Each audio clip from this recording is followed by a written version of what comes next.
Meus queridos irmãos, ouvintes, a todos que nos assistem, nós queremos saudar a todos com a paz do Senhor. Queremos aqui cumprimentar o nosso diretor-geral, nosso amigo Juan, essa tarde, pela oportunidade que estamos aqui para trazer esta tarde uma mensagem da Palavra de Deus.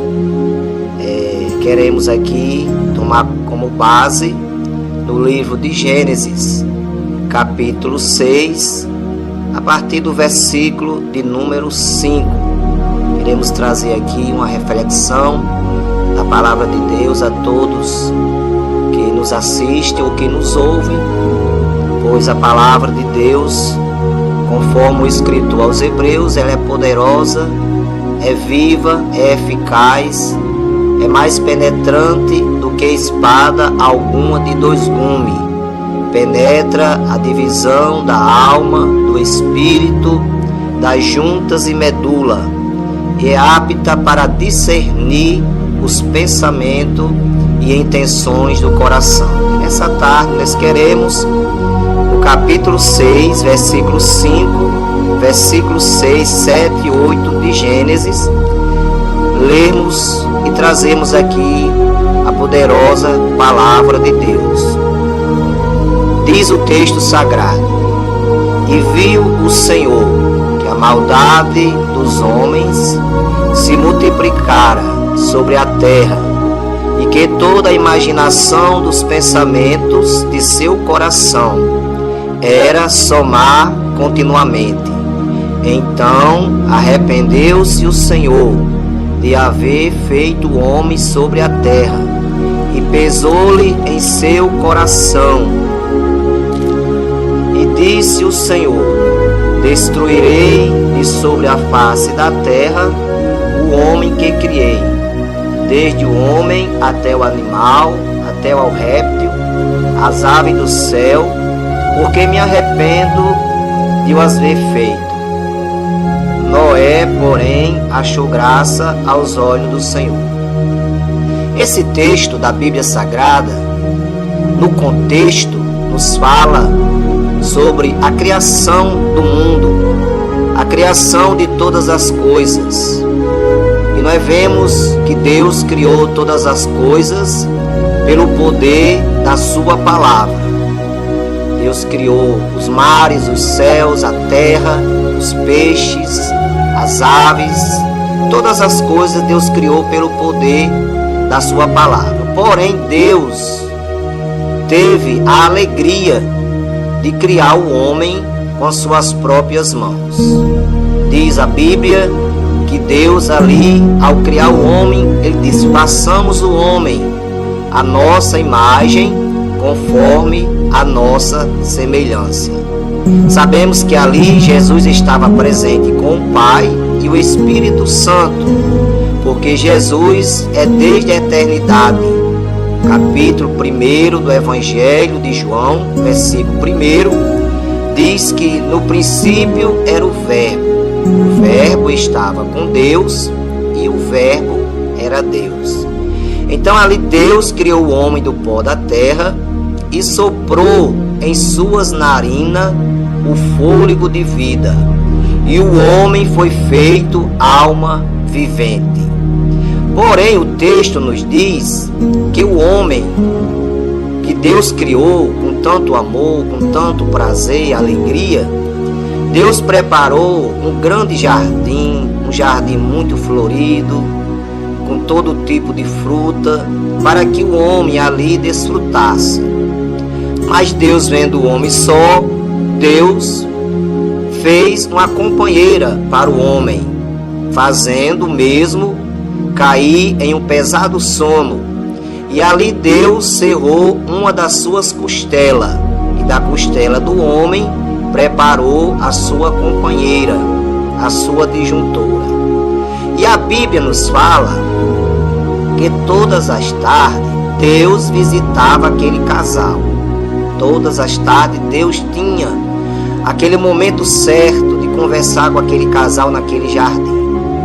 Mas a Bíblia também revela que Satanás, o inimigo de Deus, ele usou uma serpente e chegou para a mulher e disse: é verdade que Deus falou para que vocês não comessem de nenhuma fruta desse jardim? Olha, o inimigo aqui já chega enganando, mentindo para a mulher. Porque Deus disse: de todas as árvores, de todos os frutos comereis, só não podeis comer da árvore que está no meio do jardim, porque no dia em que dela comeres, certamente morrerás. E a mulher disse: não, ele ordenou que nós poderíamos comer de todas as frutas, menos a árvore do conhecimento do bem e do mal.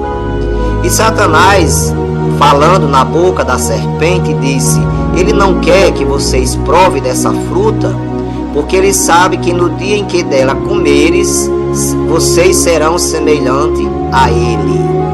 E ali a mulher, desobedecendo a Deus, tomou daquele fruto e comeu aquele fruto que Deus havia proibido, daquela árvore que estava no meio do jardim.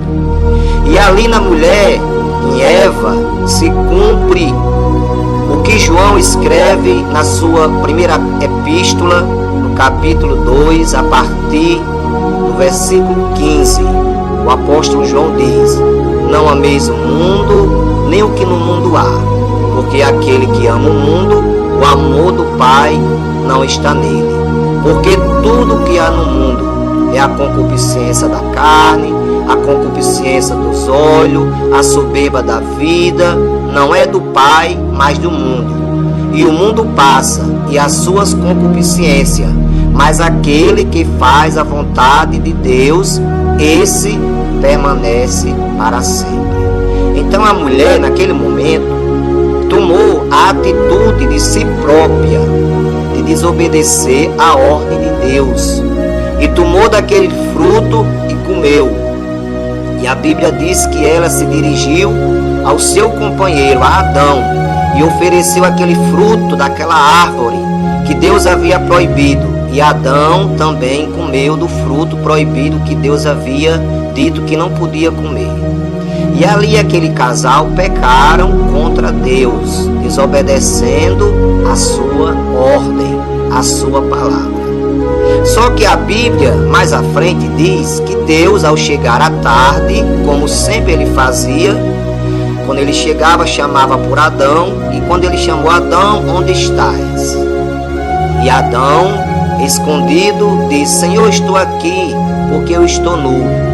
E Deus disse: quem te disse que estavas nu? Comesse tu do fruto que eu proibi, que eu ordenei que não comesse? E ali nós vemos a dificuldade do ser humano assumir os seus erros, assumir as suas responsabilidades. Porque Adão, não querendo assumir o seu erro, culpou a mulher, dizendo: a mulher que tu me deste, ela me deu do fruto e eu comi. E a mulher, não querendo assumir também o seu erro, a sua culpa, diz: a serpente me enganou e eu comi do fruto. E ali nós vemos que o casal que Deus havia criado com tanto amor, com tanto prazer, porque Deus tinha um projeto maravilhoso para aquele casal, porque Deus, ao colocar aquele casal no jardim do Éden, Deus ordenou: frutificai-vos e multiplicai-vos e enchei a terra. Então Deus tinha um plano maravilhoso, porém aquele casal desobedeceu, preferiu desobedecer ao seu Criador. E aqui o texto diz que a cada dia que passava, porque a partir do momento que aquele casal pecou contra Deus, Deus expulsou aquele casal do jardim do Éden e colocou anjos ali para guardar o jardim. E ali, através daquele casal, a humanidade foi se multiplicando.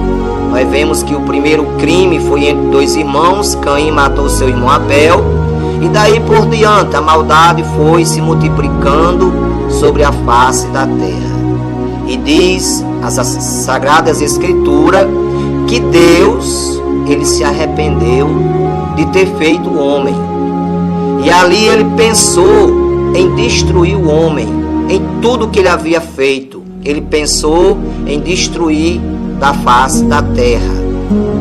Porém, o texto diz, no capítulo 6, versículo 8 de Gênesis, que Deus, ao olhar do céu para a terra, apesar de tanta maldade que havia no momento, porque a humanidade já tinha se multiplicado através daquele casal de Adão e Eva, e a maldade também se multiplicado muito sobre a face da terra. Aí Deus, olhando do céu, ainda encontrou um homem fiel, um homem sincero, um homem obediente à sua palavra. Este homem se chamava Noé. Noé e toda a sua família. Era a única família da terra no momento, na ocasião, que ainda estava com o temor de Deus no seu coração. E a Bíblia fala que Deus falou com Noé e orientou a Noé que Noé construísse uma arca. E Deus deu toda a medição da arca, o tipo da madeira que Noé havia de usar para construir aquela arca. E Deus disse a Noé: Noé, agora você prega para a humanidade, você prega para esse povo, que eu vou mandar um dilúvio sobre a terra. Eu irei destruir a terra com um grande dilúvio. E Noé ali começou a cortar madeira, a preparar as tábuas, e começou a construir aquela arca juntamente com os seus filhos, e começou a pregar para o povo, a avisar o povo, que o povo se arrependesse dos seus pecados, das suas práticas pecaminosas, que o povo se voltasse para Deus, porque Deus havia mandado avisar que ele ia destruir o mundo com as águas do dilúvio. Porém, na ocasião, se tornava algo difícil para aquelas pessoas crerem, porque nós sabemos que aquelas pessoas, na situação que estava, distante de Deus, distante da vontade de Deus, elas não acreditavam neste acontecimento, neste dilúvio, porque até na ocasião, no momento, não chovia ainda sobre a terra. Deus fazia um milagre com que a terra ficasse úmida, e ali eles plantavam e colhiam o legume, aquilo que eles plantavam. Não chovia ainda sobre a face da terra. E eles não acreditavam. E dizia, com certeza, usando aqui as minhas palavras, a minha expressão de falar, eles diziam com certeza: Noé, você talvez esteja louco, você não está sabendo o que está dizendo, porque como é que vai chover água do céu? Ninguém nunca se viu isso. Nós sempre aqui sabemos que a terra fica úmida e nós plantamos e colhemos. Mas Noé não se preocupou com as críticas. Noé não se preocupou com a falta de fé das pessoas. Noé apenas teve o cuidado de pregar para o povo o que Deus havia mandado. E a Bíblia fala, Jesus dizendo nos evangelhos, que assim como foi nos dias de Noé, assim também será na vinda do Filho do Homem. E Noé ali terminou aquela grande arca. Aí Deus manda Noé novamente colocar os animais para dentro da arca. E logo em seguida Deus manda Noé entrar com a sua família e manda Noé fechar a porta da arca por dentro. E Deus selou a porta da arca por fora. E a Bíblia fala que Deus manda chuva sobre a terra. Algo incrível na ocasião, algo de ficar admirado, porque nunca se tinha visto chover água do céu, descer água do céu. Mas Deus cumpriu a sua palavra, porque a Bíblia diz que ele não é homem para que minta, nem filho do homem para que se arrependa. E ele cumpriu a sua palavra, e diz as Sagradas Escrituras que choveu 40 dias e 40 noites. E o maior monte que havia na ocasião, na época, foi coberto pelas águas do dilúvio. Só escapou Noé, sua família e os animais que estavam na arca. E ali passou-se os meses, Noé naquela arca, com a sua família, os animais, e chegou a ocasião das águas do dilúvio baixarem, e a arca pousou sobre a terra, e ali Noé saiu com a sua família, e novamente a humanidade se multiplica sobre a face da terra. Porém, a maldade também continua no coração do homem, no coração da humanidade. É tanto que o apóstolo Paulo, ao escrever a sua carta aos Romanos, capítulo 3, versículo 23, Paulo diz: porque todos pecaram e destituídos estão da glória de Deus. Porque Deus, olhando do céu à terra, não viu um justo sequer. E eu quero, nesta ocasião, nesta oportunidade que Deus nos dá de estar aqui, trazendo a palavra de Deus a todos que nos assistem, que nos acompanham, eu quero dizer que Deus não fez a humanidade para a condenação. Deus fez a humanidade para ser salva. Deus veio salvar a todos. Jesus veio morrer por todos. A Bíblia fala, porque Deus amou o mundo de tal maneira que deu o seu Filho unigênito, para que todo aquele que nele crê não pereça, mas tenha a vida eterna. Então o Filho de Deus, ele veio à terra, ele se humilhou. A Bíblia diz que ele se humilhou porque ele deixou o trono de glória, ele deixou o céu, porque havia necessidade de um sacrifício vivo. Porque na antiga aliança, nós sabemos que no Antigo Testamento havia a prática aonde o sacerdote entrava uma vez por ano para sacrificar um animal inocente, para derramar o sangue daquele animal sobre o altar, para cobrir o pecado da humanidade. Porém, Jesus Cristo, ele veio diferente. João, no seu Evangelho, no capítulo 1, versículo 29, João diz: eis o Cordeiro de Deus que tira o pecado do mundo. Na ocasião em que João Batista pregava no deserto da Judéia e batizava as pessoas que se arrependiam, o batismo do arrependimento, porque João, primo de Jesus, João Batista, primo de Jesus, ele foi um profeta escolhido por Deus, o último profeta, porque a Bíblia fala que a lei e os profetas duraram até João. Então João foi o último dos profetas, e João, ele veio preparar o caminho do Senhor. Quando o profeta profetiza e diz: vós que clama no deserto, preparai o caminho do Senhor, endireitai as suas veredas. Então João Batista, ele veio preparar o caminho do Senhor, o caminho de Jesus, o Senhor Jesus Cristo.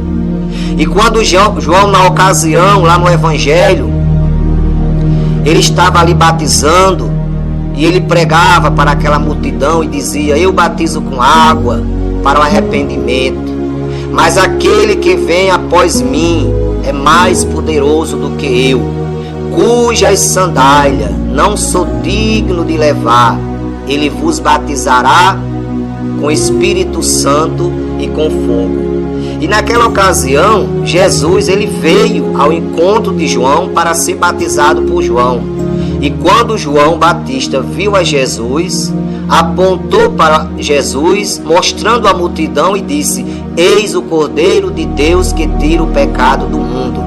Então, enquanto na antiga aliança, os sumos sacerdotes, eles sacrificavam um animal para derramar o sangue daquele animal, para cobrir o pecado da humanidade. Jesus, ele não veio cobrir o pecado, Jesus veio tirar o pecado da humanidade.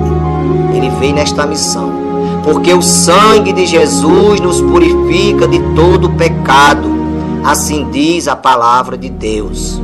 Então, naquela ocasião, quando Jesus se aproxima de João Batista, pedindo o batismo, João diz: Senhor, eu careço ser batizado por ti e vem tu a mim? Aí Jesus disse: não, João, faça para que se cumpra toda a justiça. E ali Jesus, ele foi batizado por João Batista nas águas do Rio Jordão. E a Bíblia fala que quando Jesus saiu da água, se fez presente ali naquele momento a Trindade, o Pai, o Filho e o Espírito Santo. Porque Jesus, ao sair da água, se ouviu uma voz do céu que dizia: este é o meu Filho amado, em quem eu me comprazo. E o Espírito Santo desceu do céu sobre Jesus em forma corpórea de uma pomba. Então ali se fez presente o Pai, através da voz, o Filho, que era Jesus que estava sendo batizado, e o Espírito Santo, através em forma corpórea de uma pomba. Então, a Bíblia fala que Deus ele tinha esse plano maravilhoso para com a humanidade, se o homem não tivesse pecado. Porém, a Bíblia diz que o amor de Deus foi grande para com a humanidade. E Deus enviou o seu único Filho, Jesus Cristo, para morrer por nós lá na cruz do Calvário. Jesus veio e cumpriu a sua missão redentora no Calvário. Desceu do céu, nasceu por intermédio de Maria, quando lá em Lucas está escrito, capítulo 1, versículo 26 de Lucas. Ali está o anjo anunciando a Maria sobre a vinda de Jesus. Quando Lucas escreve e diz: e no 6º mês foi o anjo Gabriel, enviado por Deus a uma cidade da Galileia, chamada Nazaré, a uma virgem desposada com um varão, cujo nome era José, da casa de Davi, e o nome da virgem era Maria.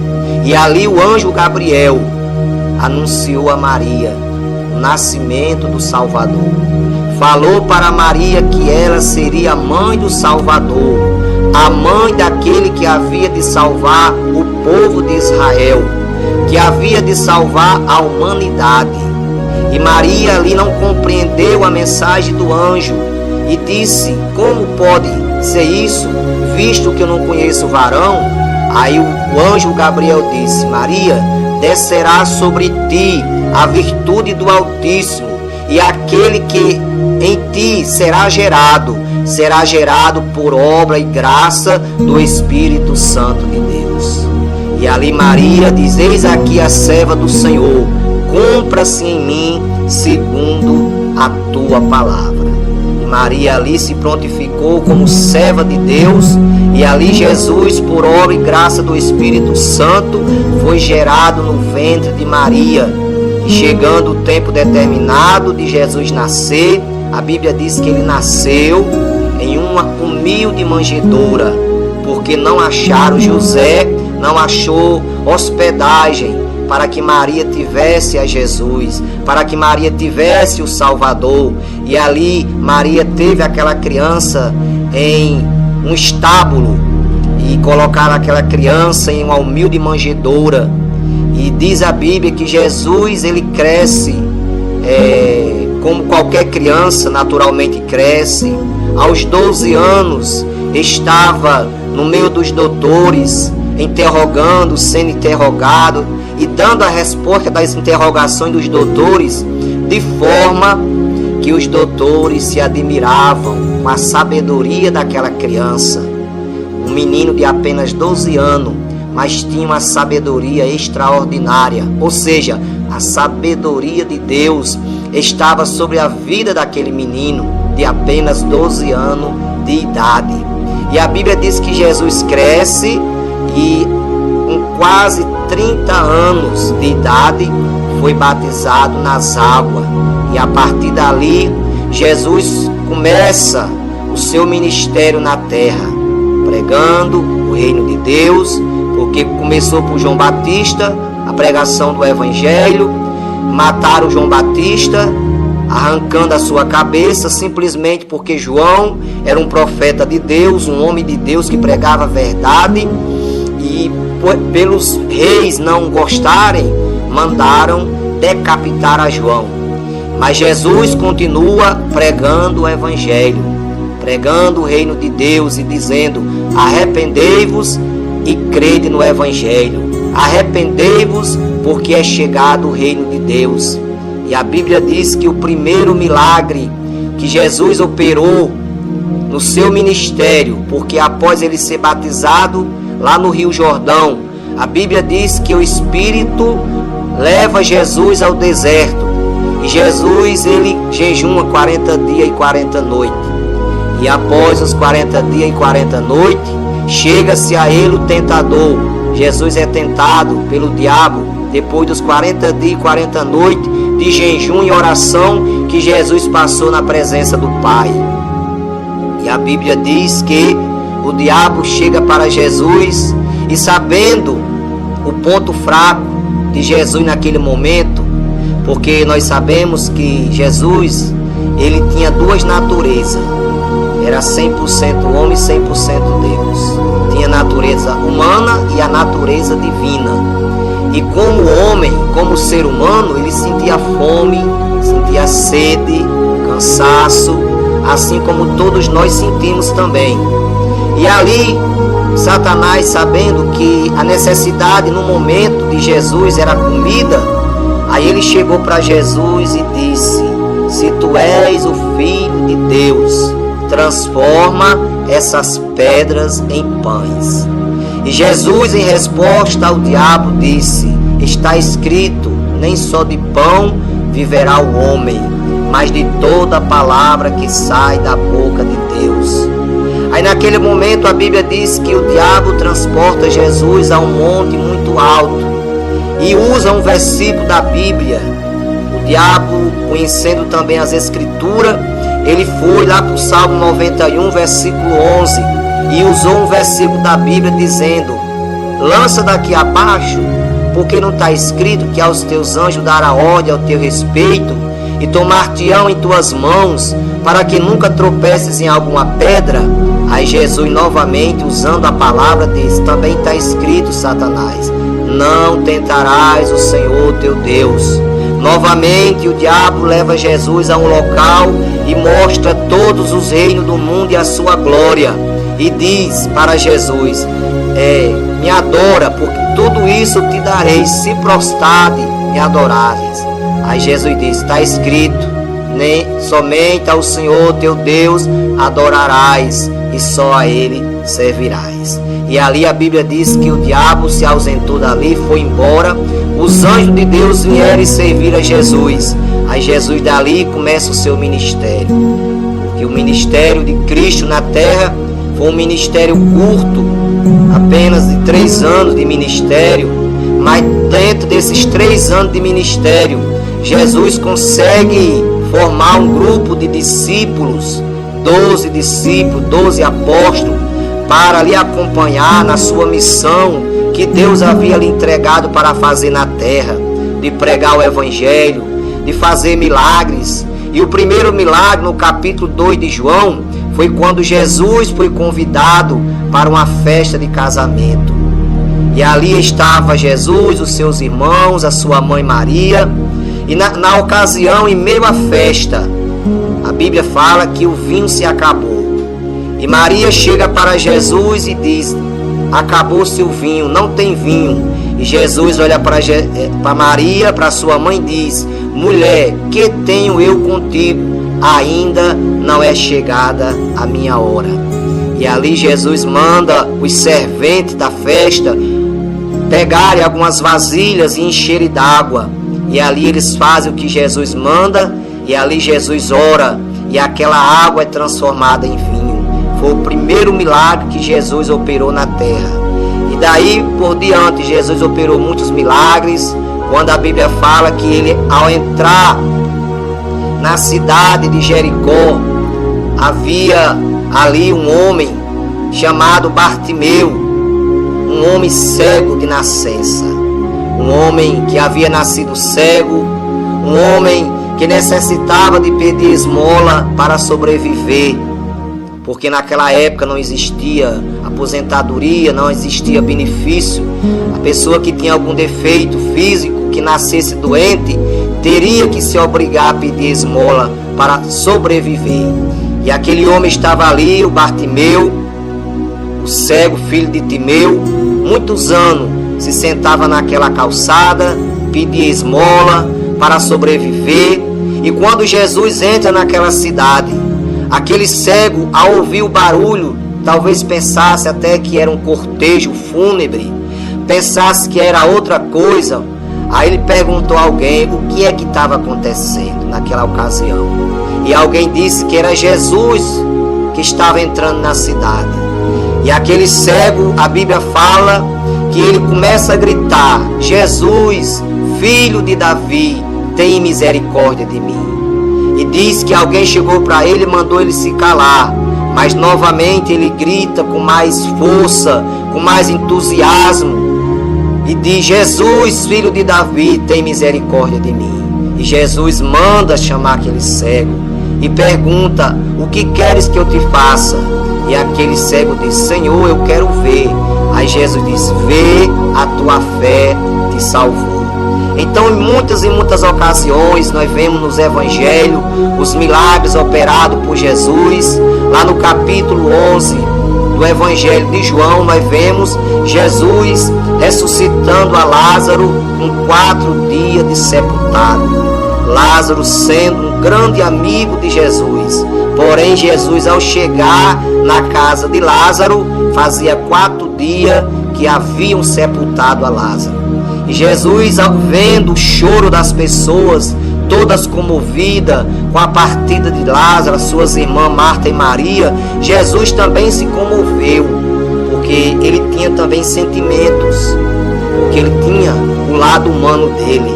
E a Bíblia diz que Jesus chorou também, naquele momento, em ver aquela dor, aquelas pessoas comovidas. Mas nós vemos pela Bíblia que o que levou Jesus a chegar ao ponto de chorar naquele momento foi também a falta de confiança das pessoas, a falta de fé. Aquelas mesmas pessoas que estavam ali tinham presenciado os milagres que Jesus havia operado. Aquelas pessoas tinham visto Jesus curar cego, Jesus curar leproso, Jesus curar paralítico. E naquele momento aquelas pessoas parece que tinham perdido a fé. Achavam, parece que não, Jesus não tinha mais poder para fazer um milagre. E ali a Bíblia diz que Jesus chorou e perguntou aonde tinham colocado a Lázaro. E alguém disse: Senhor, não adianta mais, já cheira mal, já é de 4 dias. Jesus disse: eu quero que vocês me levem aonde vocês colocaram Lázaro. E levaram Jesus até o sepulcro. E lá no sepulcro, naquela época, naquela região em que Lázaro residia, Jesus residia, os sepulcros não eram covas que nem fazemos hoje, não. Naquela época eles abriam um buraco numa rocha, numa pedra, e colocavam a pessoa enrolada em um lençol, e ali colocavam a pedra tampando aquela abertura que fizeram. E ali Jesus, ao chegar no sepulcro, ordenou aos homens: tirai a pedra. E às vezes a gente somos indagados por alguém que não tem o conhecimento da Bíblia e fica perguntando: mas por que Jesus mandou os homens tirar a pedra? Sabe por quê, meu amigo? A você que nos ouve, que nos escuta, é porque aquilo que eu posso fazer, Jesus não faz por mim, Ele deixa eu fazer. Agora aquilo que eu não posso, Ele faz por mim. Então os homens poderiam tirar a pedra, só não poderia ressuscitar a Lázaro, porque Lázaro, só quem poderia ressuscitar era Jesus. Por isso que Ele mandou tirar a pedra. Então eles: tirai a pedra. E quando tiraram a pedra do sepulcro, a Bíblia diz que Jesus olhou aos céus, levantando, erguendo as suas mãos, e falou com o Pai, dizendo: Pai, Eu sei que todas as vezes que eu falo contigo, o Senhor me ouve. E faz dessa forma, ressuscitando a Lázaro. E assim, naquele momento, naquela ocasião, Jesus fez aquela oração. Eu posso imaginar naquele momento tão emocionante, naquela ocasião, e Jesus orou, e ali a Bíblia diz que ele gritou pelo nome de Lázaro, dizendo: Lázaro, sai para fora. Aí existem pessoas também que nos indagam, nos faz indagações, interrogações, e diz: mas por que ele chamou pelo nome de Lázaro? Sabe por quê, amigo? Porque ali havia muitos defuntos, havia muitas pessoas sepultadas ali por perto. E se Jesus tem dito, sai para fora, tinha saído todas as pessoas sepultadas. Mas Jesus não queria ressuscitar todos. Jesus queria apenas ressuscitar a Lázaro.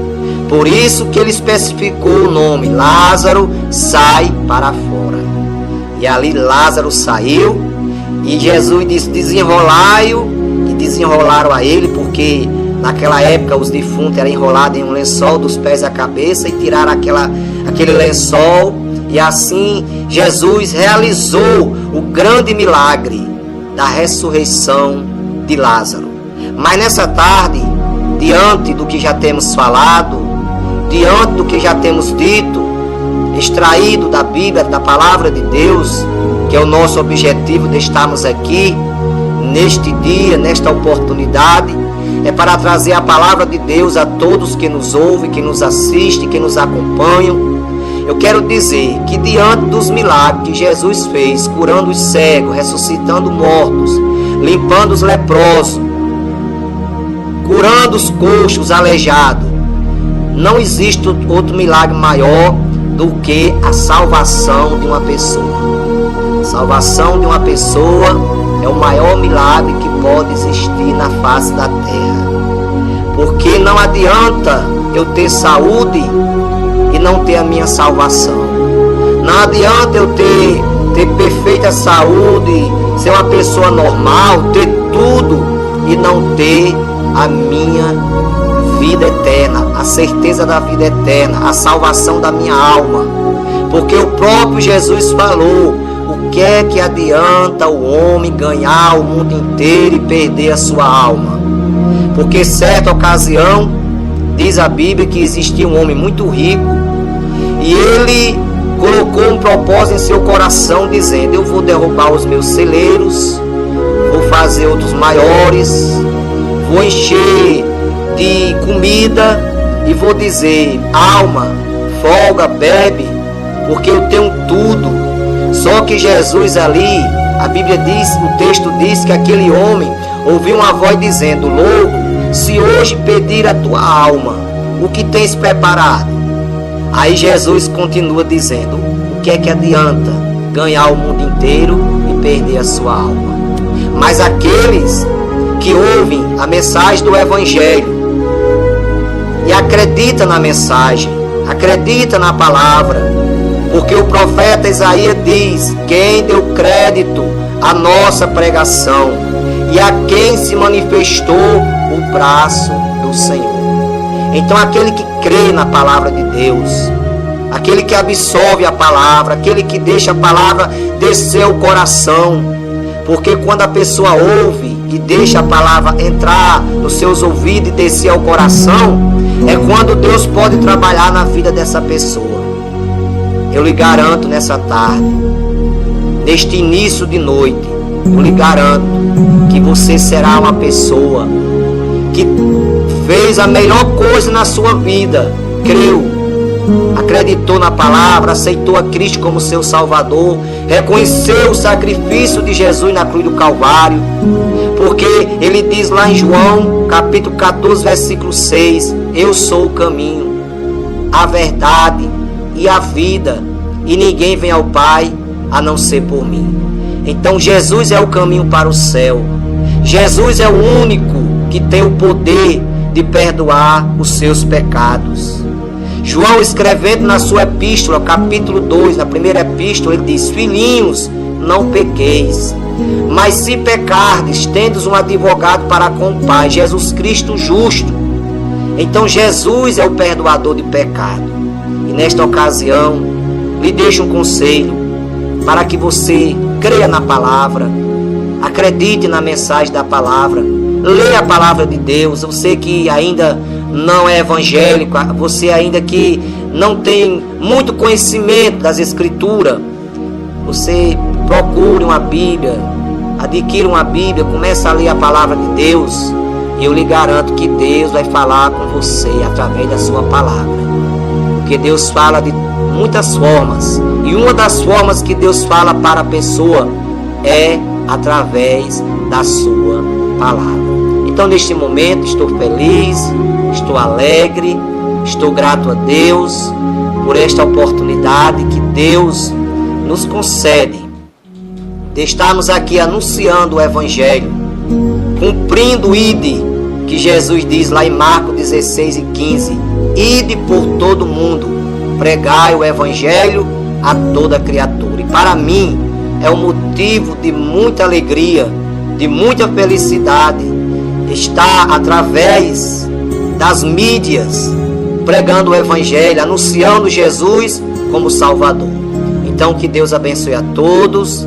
Agradecemos a oportunidade, primeiramente a Deus e a direção geral desse estúdio aqui, desse meio de comunicação do Portal Serrano, que nos deu essa oportunidade de aqui estarmos para trazer a mensagem da poderosa palavra de Deus. Que Deus abençoe a todos, abençoe ao nosso diretor-geral e a todos, enfim, que estão aqui engajados nesse trabalho aqui, tanto levando a palavra de Deus como algo necessário para a sociedade.